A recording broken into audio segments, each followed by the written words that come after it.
കാട്ടാളൻ directed by Paul George. ഈ പടത്തിൽ എനിക്ക് ഏറ്റവും ഇഷ്ടപ്പെട്ട കാര്യം ഇതിന്റെ BGM ആണ്. കിഡിലായിട്ട് തന്നെ രവി ബാസു ചെയ്തിട്ടുണ്ട്. ഹെവിയാണ്. സിനിമ സ്റ്റാർട്ട് ചെയ്തു ആദ്യം ഒരുപാട് നന്ദി ടൈറ്റിൽ കാർഡ്സ് പോകുന്നുണ്ട്. ആ ഭാഗം മുതൽ സിനിമയുടെ ടോട്ടൽ BGM ആൻഡ് വർക്ക് അടിപൊളിയായിരുന്നു. കിഡിലായി തന്നെ അദ്ദേഹം ചെയ്തിട്ടുണ്ട്. പിന്നീട് അങ്ങോട്ട് ഒരു യുദ്ധമായിരുന്നു.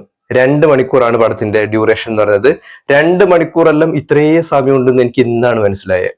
അതൊരു ഒരു ഒരു ശിക്ഷ പോലെ ആയിരുന്നു കേട്ടോ ശരിക്കും. സിനിമയുടെ സ്റ്റാർട്ടിങ്ങിൽ ഒരുപാട് നന്ദി പറഞ്ഞു പോകുന്നത് ഞാൻ പറഞ്ഞില്ലേ, അതൊരു പേര് സ്ട്രൈക്ക് ചെയ്തു. അത് പ്രമോദ് ബപ്പന്റെ ആയിരുന്നു. അത് കണ്ടപ്പോൾ എനിക്ക് ഏതാണ്ട് കാര്യം പിടികിട്ടി. പ്രമോദ് ബപ്പൻ നിങ്ങൾക്ക് അറിയാം, തസ്കര വീരൻ, എബ്രഹാം ലിങ്കൻ, ബ്ലാക്ക് സ്റ്റാലിയൻ, ഇങ്ങനെ കുറെ സിനിമകളൊക്കെ ചെയ്തിട്ടുള്ള വളരെ രസകരമായിട്ടുള്ള എന്റർടൈനർ മൂവികളൊക്കെ തന്നിട്ടുള്ള ഒരു ഡയറക്ടറാണ്. ഈ അടുത്ത കാലത്ത് പിന്നെ സിനിമയൊന്നും ചെയ്തിട്ടില്ല. ബട്ട് രസം, ഞാൻ അതിലേക്ക് വരാം. ഇനി സിനിമയിലേക്ക് വന്നു കഴിഞ്ഞാൽ മലയാളത്തിന്റെ ആക്ഷൻ ഹീറോ ആന്റണി വർഗീസ് പെപ്പെ മിഖായലിലെ നിവിൻ പോളി ആയിട്ടാണ് ഈ പടത്തിൽ അഭിനയിച്ചിട്ടുള്ളത്. എന്തൊക്കെയോ ഡയലോഗെല്ലാം ചെങ്ങായി പറയുന്നുണ്ട്, പക്ഷെ നമുക്കൊന്നും അങ്ങനെ മനസ്സിലാവുന്നില്ല. മറ്റൊരാള് മലപ്പുറത്തിന്റെ ഗായകൻ ഹനാൻ ഷാ ഈ പടത്തില് ഊമയായി അഭിനയിച്ചിട്ടുണ്ട്. ചെങ്ങായി ഒന്ന് ചുമച്ചിട്ടോ തുമ്മുക പോലും ചെയ്തിട്ടില്ല കേട്ടോ, പക്ഷെ ഒരുപാട് എക്സ്പ്രഷൻ ഇട്ടിട്ടുണ്ട്. ആവശ്യമുള്ളിടത്തും ഇല്ലാത്തടത്തെല്ലാം. ചില സ്ഥലത്തെ എക്സ്പ്രഷൻ കണ്ടിട്ടില്ലേ, നമ്മൾ ചിരിച്ചൂപ്പാടാണെങ്കിൽ പോകും. അമ്മാതിരി എക്സ്പ്രഷൻ ആയിരുന്നു ചെങ്ങായി. ഒരു വല്ലാത്ത അഭിനയം. എക്സ്പ്രഷൻ ഇട്ട് മരിക്കുക എന്നൊക്കെ പറയില്ലേ, ഇത് മരിക്കുക മാത്രമല്ല, സിനിമ കണ്ടുകൊണ്ടിരിക്കുന്ന ആൾക്കാരെ കൊല്ലാനും ചെങ്ങായി ശ്രമിച്ചിട്ടുണ്ട്. ചെങ്ങായിയുടെ മെയിൻ വെപ്പൺ എന്ന് പറയുന്നത് ഇതുപോലത്തെ ഒരു പാത്രമാണ്. നമ്മൾ സ്കൂളിലെല്ലാം ഈ കറി അച്ചാറെല്ലാം കൊണ്ടുപോകാൻ വേണ്ടി ഉപയോഗിക്കുന്ന ചെറിയ കുഞ്ഞ് ടിഫിൻ ബോക്സ് പോലത്തെ സാധനം ഉണ്ടാവുമല്ലോ, ഇതാണ് ഈ പടത്തിലെ ബോംബ്. കൊള്ളാം, എനിക്കത് ഇഷ്ടപ്പെട്ടത്. എറിയുമ്പോൾ പൊട്ടുന്നുണ്ട്. രസമായിരുന്നു കണ്ടിരിക്കാനായിട്ട്. പിന്നെ ഇയാളുടെ കൂടെ ഒരു അസിസ്റ്റന്റ് ആയിട്ട് വേറൊരു ചങ്ങായി കൂടി അഭിനയിച്ചിട്ടുണ്ട്. അയാളുടെ പേരറിയില്ല. ആലപ്പുഴ ജിങ്കാനയിലോ മറ്റോ ചങ്ങായി ഞാൻ കണ്ടിട്ടുണ്ട്. പിന്നെ അടുത്ത ആള് ജഗദീഷ് ആണ്, മലയാളത്തിലെ one of the senior most actor. Jagadish നമ്മളെ ചത്ത പച്ച മൂവിയിലെ മമ്മൂട്ടിയുടെ വിഗില്ലേ, അതിൽ വെള്ളത്തിൽ മുക്കിയിട്ട് ഈ പടത്തിൽ ഇങ്ങനെ തലയിൽ വെച്ചിട്ടുണ്ട്. കൊള്ളായിരുന്നു, എനിക്ക് ഇഷ്ടപ്പെട്ടു പരിപാടിയൊക്കെ.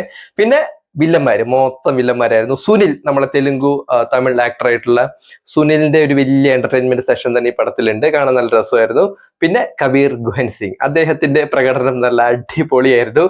അയാളുടെ അനിയൻ ഒരു പാമ്പേഷായിട്ട് അഭിനയിച്ചിട്ടുണ്ട്.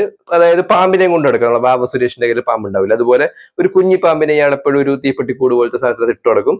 ഇടയ്ക്കിടയ്ക്ക് ഇങ്ങനെ പാമ്പിനെ കൊണ്ട് കടിപ്പിക്കും. അങ്ങനെ കടിച്ച് അവസാനം പാമ്പ് കടിച്ച് അയാൾ മരിച്ചു. അതാണ് നമ്മുടെ പാമ്പേഷിന്റെ ഒരു കഥ. ഭയങ്കര രസമാണ്. അത് വേറെ തന്നെ ഒരു സിനിമാറ്റിക് യൂണിവേഴ്സ് ആയിട്ട് ചെയ്യാമായിരുന്നു.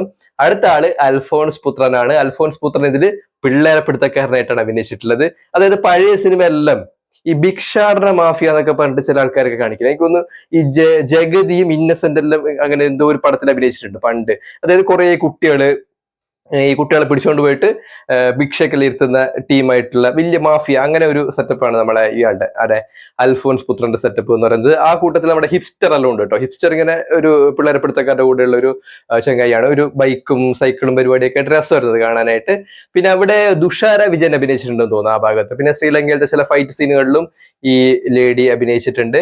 അതില് ഈ ഗൺ ഫയർ നടന്നുകൊണ്ടിരിക്കുന്ന സമയത്ത് ഇവരുടെ ഷോൾഡറിൽ ഒരു ഉറുമ്പ് അടിക്കുന്ന സീനുണ്ട്. ഇങ്ങനെയൊക്കെ ചെയ്യുന്നുണ്ട്. അത് രസമായിരുന്നു കണ്ടിരിക്കാനായിട്ട്, അടിപൊളിയായിരുന്നു. പിന്നെ സിദ്ദീഖ് നമ്മളെ മാർക്കോയിലെ കഥാപാത്രമില്ലേ, അതേ ക്യാരക്ടർ തന്നെയാണ് ഈ പടത്തിലും ചെയ്തിട്ടുള്ളത്. പക്ഷെ ഈ പടത്തില് നമ്മളെ ഈ STD ബൂത്തില്ലേ, പണ്ടത്തെ STD ബൂത്തിന്റെ സൈഡിൽ ഒരു മാമൻ ഇരുന്നിട്ടുണ്ടാവില്ല ഒരു കസേരയില്. നമ്പറിൽ ഇങ്ങനെ ഡയൽ ചെയ്ത് തരാനായിട്ട് നമ്മൾ ഫോൺ വിളിക്കാൻ പോകുമ്പോൾ ഇങ്ങനെ ചോദിക്കും, STD ആണോ ISD ആണോ എന്ന് ചോദിക്കും. എന്നിട്ട് നമുക്ക് നമ്പർ ഡയൽ ചെയ്ത് തരും, കോഡ് കണക്ട് ചെയ്യുന്ന മാമൻ. അങ്ങനെ ഒരു ഫോൺ വിളിക്കുന്ന അമ്മാവനായിട്ടാണ് ഈ പടത്തിൽ അഭിനയിച്ചിട്ടുള്ളത്. ഇടയ്ക്ക് ലോകേഷ് കനകരാജനല്ലേ ഇയാൾ ഫോണിൽ വിളിക്കുന്നുണ്ട്. അപ്പൊ ലോകേഷ് കനകരാജാണ് ഈ പടത്തിന്റെ ക്ലൈമാക്സിൽ വരുന്നത്. വെള്ളയിലോട്ട് നമ്മൾ ഡെഡ് ബോഡിയിൽ ഉണ്ടാവില്ല, വെള്ള ഷൂ, വെള്ള പാന്റ്, വെള്ള ഷർട്ട്, അങ്ങനെ വന്നിട്ടുണ്ട്. അതും ഭയങ്കര കോമഡി ആയിരുന്നു.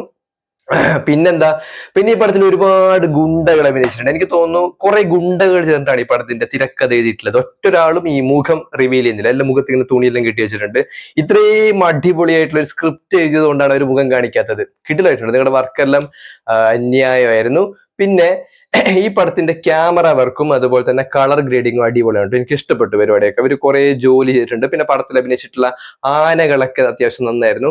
ഇതിന്റെ മെയിൻ പ്ലോട്ട് എന്ന് പറയുന്നത് ആനക്കൊമ്പ് കടത്താണ്. എനിക്ക് തോന്നുന്നു ഈ ആനക്കൊമ്പ് മാറ്റിയിട്ടില്ലേ, വല്ല ആനപ്പിണ്ടം കടത്തുന്ന സിനിമയാണ് നിങ്ങൾ ചെയ്തിരുന്നെങ്കിൽ കുറച്ചുകൂടി രസകരമായി നമുക്ക് ചിരിക്കാനൊക്കെ വരും. പക്ഷെ അതല്ലാതെ തന്നെ ചിരി വരും കേട്ടോ. ആനാൻഷായെല്ലാം സ്ക്രീനിൽ കാണുമ്പോൾ തന്നെ ഒരു ചിരി ഉണ്ട് പോരെ. ഒരു ആക്സിഡന്റ് സീക്വൻസ് ഉണ്ട് ഈ പടത്തിൽ. അവിടെ ആനാൻഷായുടെ ഒരു എക്സ്പ്രഷൻ ഉണ്ട്, ഹെവി.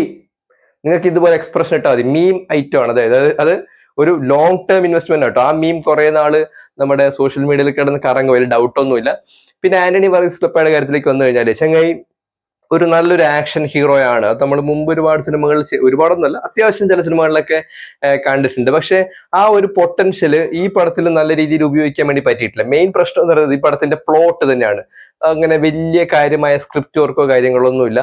ഡയറക്ഷനൊക്കെ വളരെ അൺപ്രൊഫഷണൽ ആയിട്ട് നമുക്ക് ഫീൽ ചെയ്യും. അതായത് ഇവരെന്തോ വലിയ സംഭവമാണ് പറയാൻ വേണ്ടി പോകുന്നത്, പക്ഷെ ഇത് കുക്ക് ചെയ്തിട്ടുള്ള രീതി വെച്ചാല് കുക്ക് ചെയ്തിട്ട് ചട്ടിക്ക് പിടിച്ചു പോയി, കരിഞ്ഞ് പുകഞ്ഞൊരു മാതിരിയായി.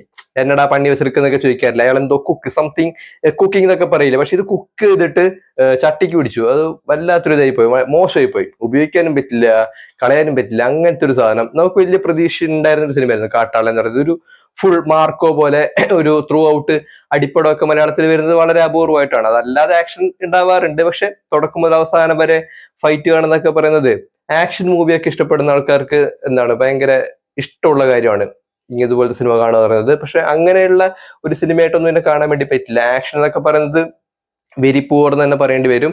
പിന്നെ ഈ ആക്ഷൻ ആയാലും പാട്ടാണെങ്കിലും റൊമാൻസ് ആണെങ്കിലും എന്ത് തേങ്ങയാണെങ്കിലും ഇത് നമ്മൾ എവിടെ കൊണ്ടുപോയി പ്ലേസ് ചെയ്യുന്നു എന്നുള്ളത് ഒരു വലിയ കാര്യമാണ്. അതായത് ആക്ഷൻ പെർഫോം ചെയ്യുന്നതിലല്ല, അതിന് പ്ലേസ് ചെയ്യുന്നതിന് ഒരു രീതിയുണ്ട്. അത് വ്യക്തമായിട്ടുള്ള രീതിയിൽ പ്ലേസ് ചെയ്തിട്ടില്ല എങ്കിൽ ആൾക്കാർക്ക് ഇത് ബോറടിക്കും. എന്ന് മാത്രമല്ല, അടിക്കണം എന്ന് ഓഡിയൻസിന് കൂടി തോന്നണ്ടേ. അതായത് ഒരു അടി പൊട്ടണം, അയാൾ അടിക്കണം എന്ന് തോന്നുന്ന സമയത്ത് ഈ അടി പൊട്ടണം. അല്ലാതെ ഈ കണ്ണി കണ്ടവരെല്ലാം പിടിച്ചടിച്ചിട്ട് എന്താവാനാണ്? എല്ലാം സ്ക്രീനിൽ വന്നവനൊക്കെ ഒറ്റ എയിമേ ഉള്ളൂ, ഒന്നല്ലെങ്കിൽ അടി കൊള്ളുക അല്ലെങ്കിൽ അടിക്കുക. എന്താണിത്? എന്ന് മാത്രമല്ല, കാണുമ്പോൾ ഒരു രസം വേണ്ടേ. ആക്ഷൻ കൊറിയോഗ്രഫി എന്നൊക്കെ പറയുന്നത് അതൊരു സ്കില്ലാണ്. നമ്മളിപ്പോ റെയ്ഡ് 2 എന്നൊക്കെ പറയുന്ന നല്ല കിടിലം ആക്ഷൻ പടങ്ങൾ ഒരുമാതിരിപ്പെട്ട മലയാളി ഓഡിയൻസ് ഒക്കെ കണ്ടിട്ടുള്ളതാണ്. പക്ഷെ ആക്ഷൻ പെർഫോം ചെയ്യുന്നതിൽ ഒരു രസമില്ല, അത് പ്ലേസ് ചെയ്തിട്ടുള്ള ഒരു രസമില്ല. ഇത് ചുമ്മാ കുറെ കാട്, ആനക്കൊമ്പ് കിടത്ത്, പിന്നെ കുറെ കഥാപാത്രങ്ങൾ, പോരാ. സിനിമ മൊത്തത്തിൽ ഭയങ്കര ഡിസപ്പോയിന്റ്മെന്റ് ആയിരുന്നു. ഞാൻ ഒട്ടും സാറ്റിസ്ഫൈഡ് അല്ല. പക്ഷെ BGM-ഉം ഇതിന്റെ കളർ ഗ്രേഡിങ്, ക്യാമറയും കാര്യങ്ങളൊക്കെ അത്യാവശ്യം നന്നായിരുന്നു. കുറച്ചുകൂടി ശ്രദ്ധിക്കാമായിരുന്നു. പിന്നെ waste of time and money. Sorry, കട്ടാണ്.